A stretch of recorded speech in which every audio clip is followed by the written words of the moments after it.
artinya dengan nantinya dasar yang sama, artinya seluruh Indonesia, semua pendidikan psikologi itu dalam memberikan materi terkait dengan psikometri merujuk pada SK yang sudah ditetapkan oleh AP2TPI, maka ada hal-hal yang wajib dan harus dikuasai oleh mahasiswa sebagai peserta didik. Begitu. Nah, sekali lagi kami menyambut baik dari AP2TPI agar penyelenggaraan program pendidikan psikologi di Indonesia ini juga memberikan dasar-dasar kompetensi yang sama. Artinya semua sarjana psikologi, terutama untuk kapasitas untuk kompetensi terkait dengan bidang psikometri, insya Allah akan sama di seluruh Indonesia. Oleh karena itu, kami juga menyambut baik adanya workshop, adanya kegiatan-kegiatan sebagai bagian dari tindak lanjut kegiatan hari ini. Demikian Mas Ananta, matur nuwun, selamat beraktivitas. Terima kasih Bu Nurul, matur suwun sangat sudah memberikan sambutannya. Baik, Bapak dan Ibu, saya sedikit mengulang saja bahwa tujuan dari Psychometric Sharing Session ini adalah untuk mendapatkan kesamaan persepsi para dosen Fakultas Psikologi mengenai topik-topik psikometrika dan pengembangan alat ukur psikologi.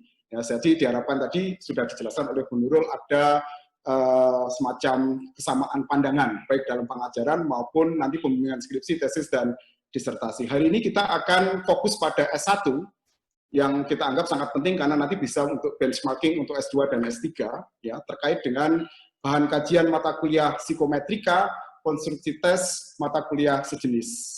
Baik, untuk sesi yang pertama yaitu sesi gagasan akan disampaikan oleh Pak Yahya Umar. Waktunya 20 menit, Pak Yahya. Nyuwun sewu. Monggo Pak Yahya, atur suwun. Ya, terima kasih. Assalamualaikum warahmatullahi wabarakatuh. Waalaikumsalam. Nah, ini yang dicari hilang. Ya. Munculnya buat bentar.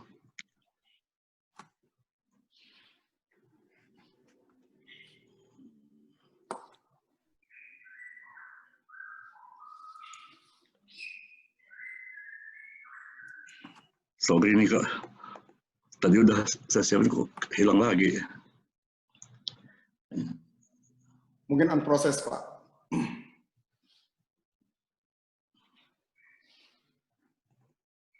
Nah, ini kayaknya ditutup dulu.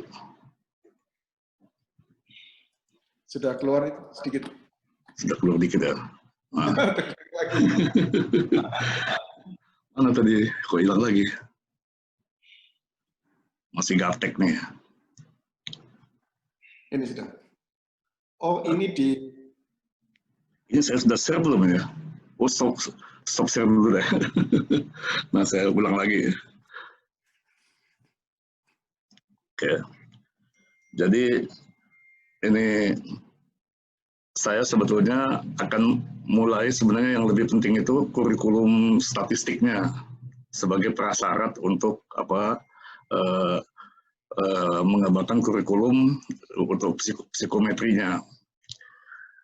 Karena ini kalau definisi psikometri aja nih kan dia field of study concerned with the theory and technique of psychological measurement. Nah, sebagai ilmu tentang measurement sudah pasti matematis, karena measurement itu bahagian dari domain dari ilmu matematika. Nah, kemudian pada tahun 50-an itu Zondi itu sudah menyampaikan pendapatnya bahwa sejak tahun 50-an itu psikometrika itu yang tadinya istilahnya psychological thinking, nah itu has been almost completely suppressed and removed and replaced by statistical thinking. Jadi nyaris ini mustahil kita bicara tentang psikometrika atau measurement bidang psikologi kalau tidak memiliki background statistikanya dahulu. Nah, statistika dalam ilmu psikologi itu ini saya lewatin saja. Intinya ialah bahwa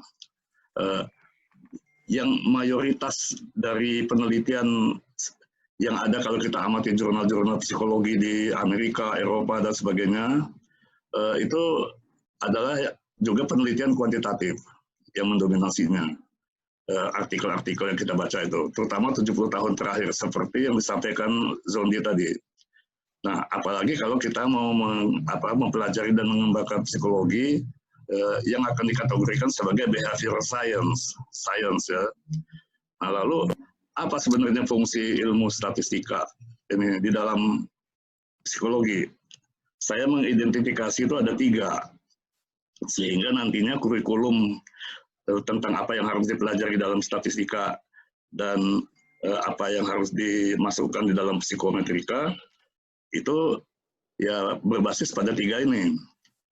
Pertama, fungsi ilmu statistika dalam psikologi itu menurut pengamatan saya adalah 1, sebagai alat bantu untuk belajar psikologi agar bisa membaca dan memahami artikel hasil-hasil penelitian, terutama yang diterbitkan di mayoritas jurnal-jurnal ilmiah psikologi. Itu fungsi yang pertama. Jadi kalau kita nggak punya background yang cukup ini dan relevan mengenai metode statistikanya, akan kesulitan untuk memahami artikel-artikel di penerbitan hasil penelitian, terutama di ini jurnal-jurnal yang mayoritas ya, yang utama mainstream.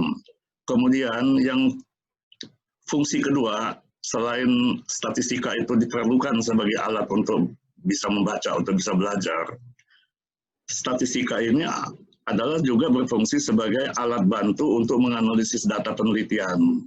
Apalagi mayoritas penelitian di bidang psikologi juga adalah yang kuantitatif, bukan yang kualitatif.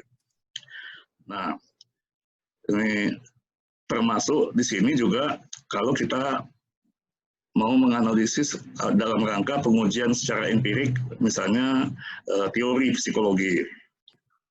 Jadi dia alat bantu untuk menganalisis data dalam penelitian. Itu fungsi yang kedua.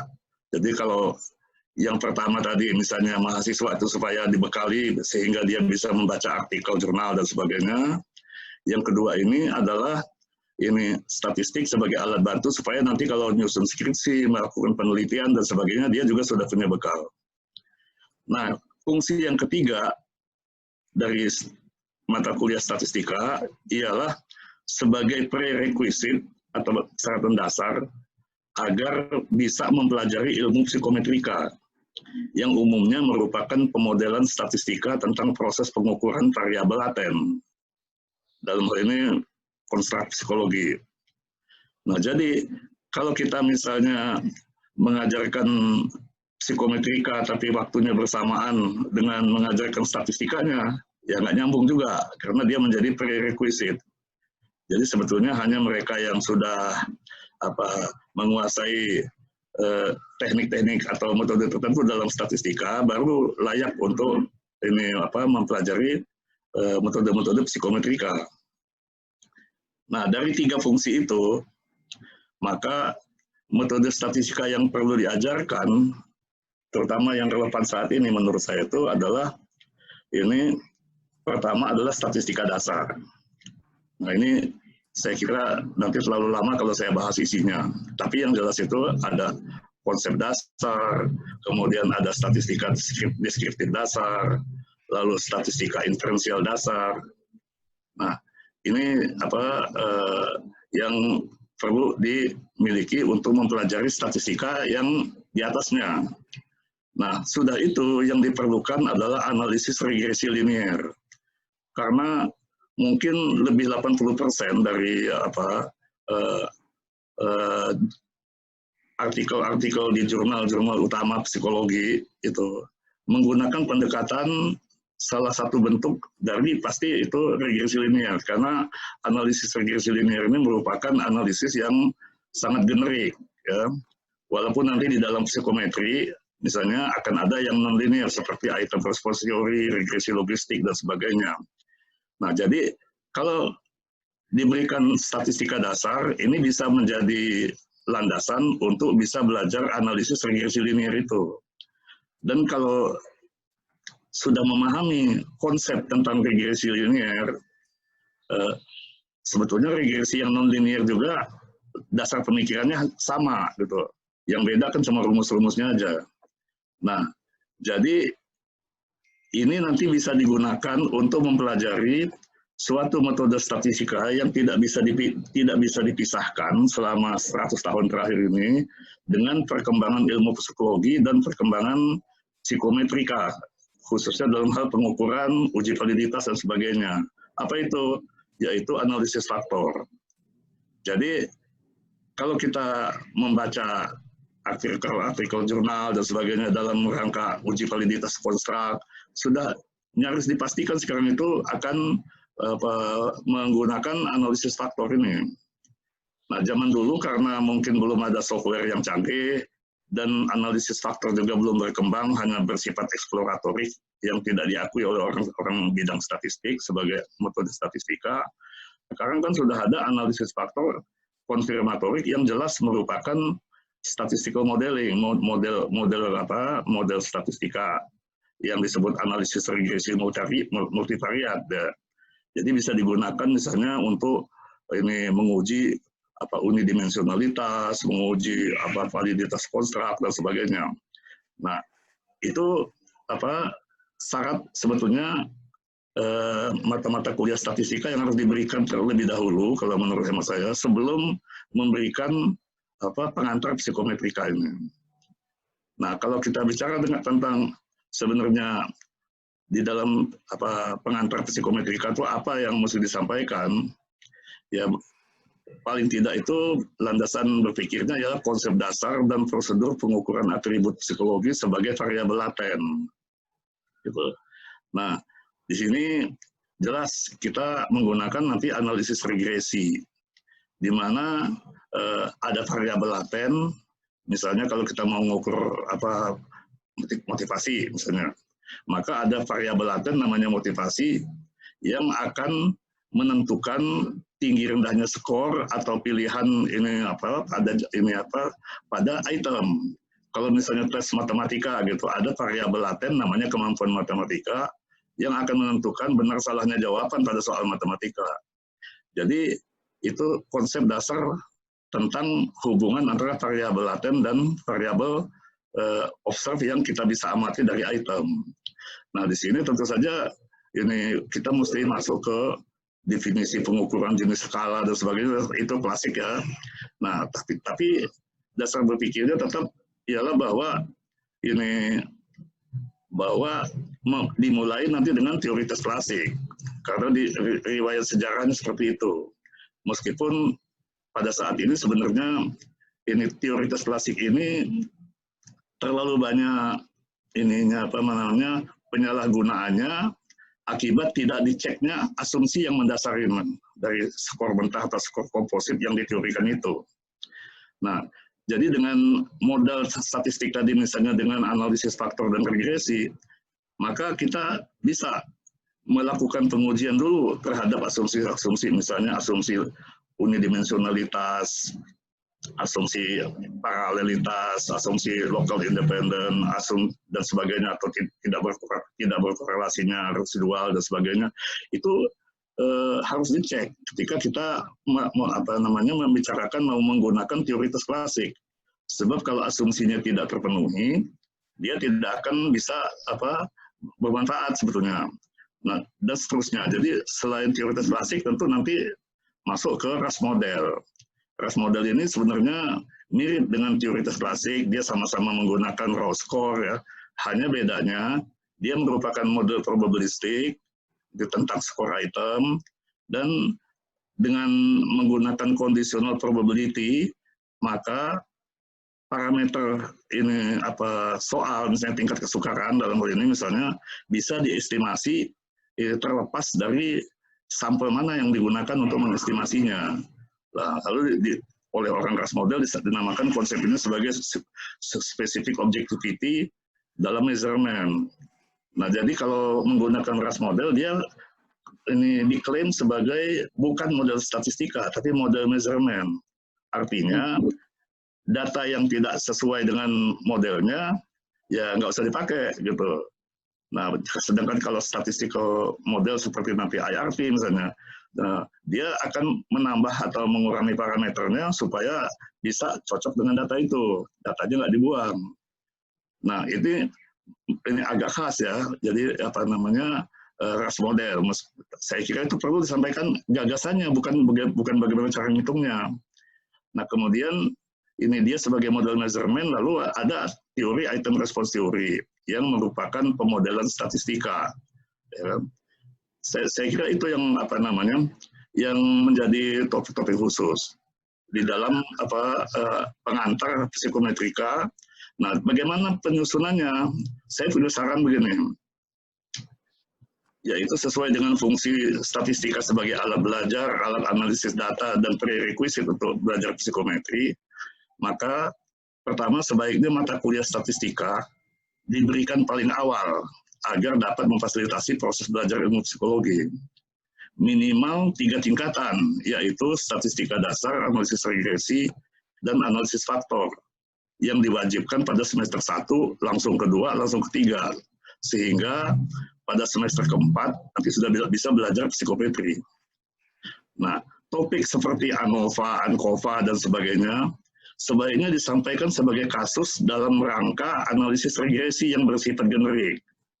Jadi, selain saat ini sudah jarang ada artikel di jurnal psikologi yang menggunakan ANOVA, ANCOVA, MANCOVA, dan sebagainya itu, karena itu basisnya eksperimen murni, sedangkan psikologi itu menurut istilahnya Cronbach itu ini basisnya adalah yang disebut ini attitude treatment interaction, jadi bukan apa namanya murni eksperimen. Nah, jadi dengan demikian analisis regresi juga dapat memberikan pendekatan yang terintegrasi terhadap hampir semua jenis analisis statistika yang ada. Karena nyaris semua metode statistika itu pada dasarnya termasuk ANOVA adalah salah satu bentuk dari analisis regresi. Kemudian pengantar psikometrika, mata kuliah pengantar psikometrika sebaiknya diberikan pada semester 4, tadi sudah saya sampaikan, setelah analisis regresi dan analisis faktor konfirmatorik diberikan. Dengan demikian akan lebih mudah memahami teori tes klasik maupun IRP, dan selalu akan ditekankan pada pentingnya menguji asumsi-asumsi sebelum suatu teori tes itu digunakan. Nah, di setiap tingkatan penekanannya, baik itu statistik dasar, regresi, analisis faktor, apalagi ke psikometri, penekanannya adalah pada pemahaman konsep, lalu diikuti dengan latihan dengan software dan membuat interpretasi terhadap outputnya. Jadi bukan pada kemahiran melakukan hitungan.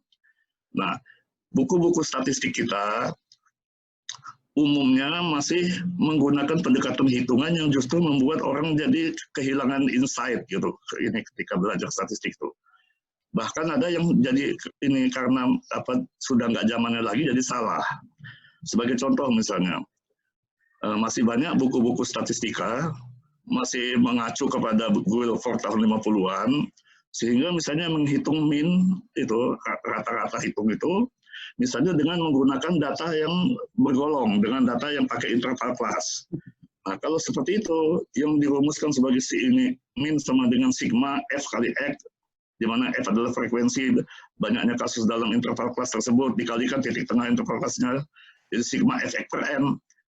Dijamin hasilnya salah, karena nanti sigma X dikurangi min X tidak akan 0.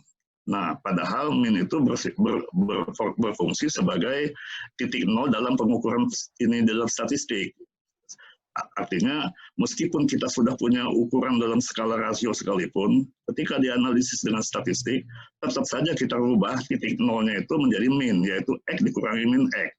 Mau mengukur varian, mau mengukur apa saja, semua pasti menggunakan skala ukuran di mana min adalah titik 0.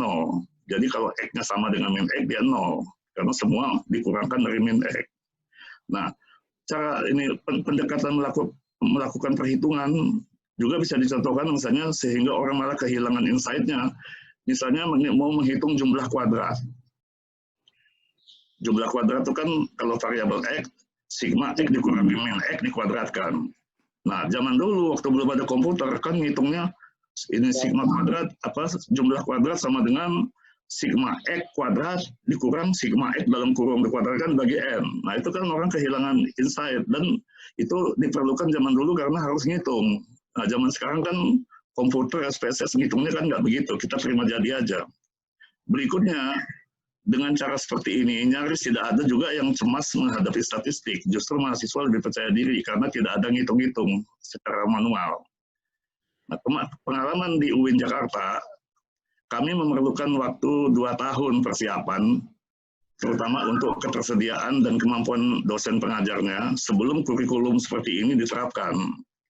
Jadi ya dulu saya bahkan pernah, mungkin kalau ada dosen UIN Jakarta psikologi yang hadir saat ini, di tahun 2009 itu, ketika saya pertama masuk, saya pernah mewajibkan setiap hari Jumat semua dosen tidak boleh mengajar, tapi harus kursus statistik selama 1 tahun.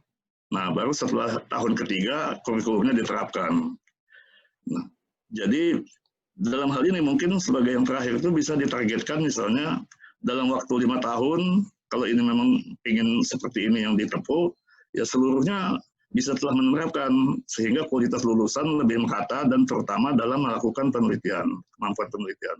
Saya kira itu yang ingin saya sampaikan sebagai saran yang bertitik tolak dari apa fungsi statistika di dalam ilmu psikologi dan di mana kedudukan ini ilmu psikometrika di dalam urut-urutan statistika tadi.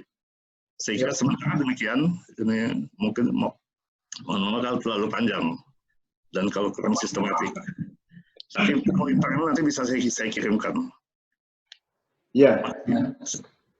Terima kasih Pak Yahya, sangat sistematis menurut saya dan insight-nya sangat bagus. Saya lihat dari chat, betul Pak, fundamental statistik harus diperkuat. Usul kalau kita lihat mensita dari Sondi bahwa psikologi lebih ke arah statistical thinking, ya satu itu, kemudian yang sehingga perlu untuk menguatkan dasar-dasar dari statistik. Kalau Pak Yahya lebih 3 hal tadi ya, statistical dasar, kemudian regresi, dan analisis faktor. Tapi saya lihat yang ini belum ada di AP2TPI Pak Yahya, itu adalah ras model Pak. Nah ini mungkin bisa masukan untuk AP2TPI terkait dengan ras model, karena Pak Yahya juga menyarankan di level S1 diajarkan ras model tidak dalam bentuk perhitungan, tapi gagasannya minimum harus disampaikan di pembelajaran tadi itu.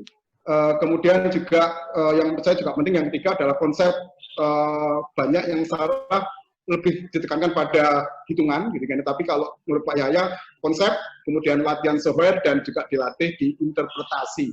Nah ini yang mungkin bisa banyak belajar dan masukan baru dari Pak Yahya. Baik,